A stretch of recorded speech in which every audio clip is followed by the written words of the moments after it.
Alors le test clinique pour moi c'était primordial parce que je pense qu'on ne peut pas se dire efficace sans le prouver, premièrement. Deuxièmement, le marché du bio, aujourd'hui il y a encore assez peu de marques bio qui le font et je pense que c'est une direction dans laquelle on se doit d'aller.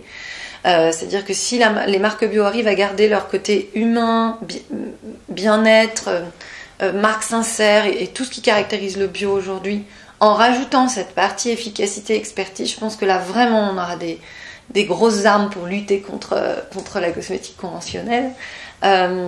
Et il y a vraiment quelque chose qui... Ça c'est une conviction personnelle et à chaque fois que je m'énerve en regardant les magazines, c'est à cause de ça.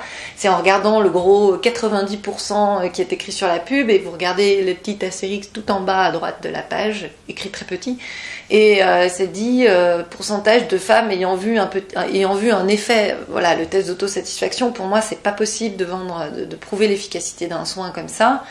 Tout à l'heure, j'ai reçu un mail, pareil, c'était écrit 71%, et c'était le meilleur résultat obtenu de l'actif pur. Donc, et c'était présenté comme si c'était la crème qui améliorait de 71% la ride. En fait, c'est l'actif qui peut aller jusqu'à une réduction de 71%. Est-ce qu'on ne sait pas là-dedans, c'est à quel pourcentage est mis l'actif dans la crème. Donc, voilà, pour moi, un test d'efficacité clinique, c'est une mesure clinique par un appareil. La ride, on la mesure par exemple par projection de frange, ou alors c'est un dermatologue qui cote avant-après, ou alors on fait ce qu'on appelle contre placebo, donc vous coupez le visage en deux, vous avez 30 femmes qui utilisent pendant 3 mois votre crème sur un visage et la même crème sans les actifs sur l'autre visage. Bon, voilà, tout ça c'est des techniques qui permettent de prouver l'efficacité d'un soin. Mais l'autosatisfaction, pour moi, c'est insuffisant. D'ailleurs, quand on a testé notre gel Lift Paupières, qui est le dernier né chez Ekia, pour des raisons d'innocuité oculaire, on a dû faire un test d'usage sur 11 femmes. J'ai 95% des femmes qui ont dit qu'elles ressentaient un effet liftant immédiat. Je ne le communique pas parce que je trouve que c'est trop léger. Donc voilà, pour moi, le test d'efficacité clinique, c'est ça la raison. Alors, c'est pas l'âge vraiment qui détermine si une peau est mature ou pas, c'est plutôt sa situation hormonale. Alors, il se trouve que l'âge moyen de la ménopause en France c'est 51 ans, donc forcément autour de 50 ans on peut considérer qu'on a une peau dite mature, mais c'est vrai que les changements hormonaux liés à la ménopause bouleversent très, très fortement les équilibres et les mécanismes cutanés. Donc c'est en fait principalement lié à la baisse des hormones féminines. Tout ça induit une diminution de la régénération cellulaire et une diminution, une sorte de fragilité de tous les mécanismes cutanés.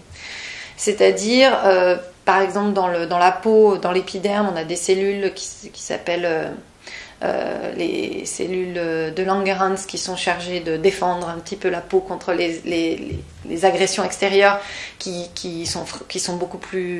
diminuent en nombre et qui sont aussi moins fortes. On a les mélanocytes qui sont responsables de la production de mélanine qui se dérègle. On a la régénération cellulaire qui se fait plus doucement, donc la remontée des nouvelles cellules à la surface qui se fait plus doucement, donc la peau est plus fatiguée. Et on a les fibroblastes, ces cellules qui sont dans le derme pour le coup et qui sont très importantes pour la fermeté et les rides et l'absence de rides en l'occurrence, qui diminuent et qui synthétisent moins bien le collagène et l'élastine. Alors tout ça concrètement, ça se traduit par une peau qui est souvent plus sèche.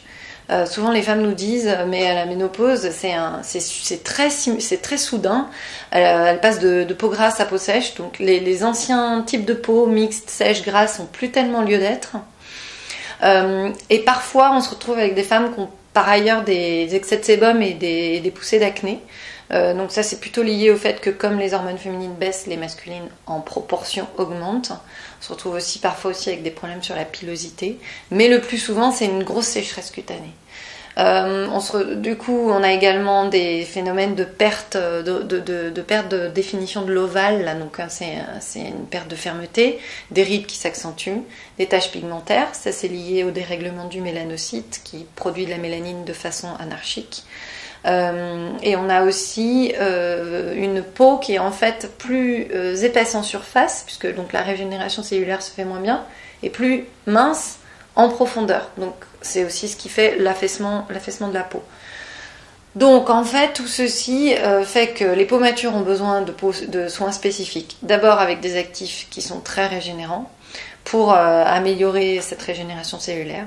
Ensuite, des soins globaux, parce qu'on voit qu'il y a plusieurs signes de vieillissement cutané en même temps, donc un antiride ou un hydratant ne suffit plus. Des soins techniques et à l'efficacité prouvée si possible.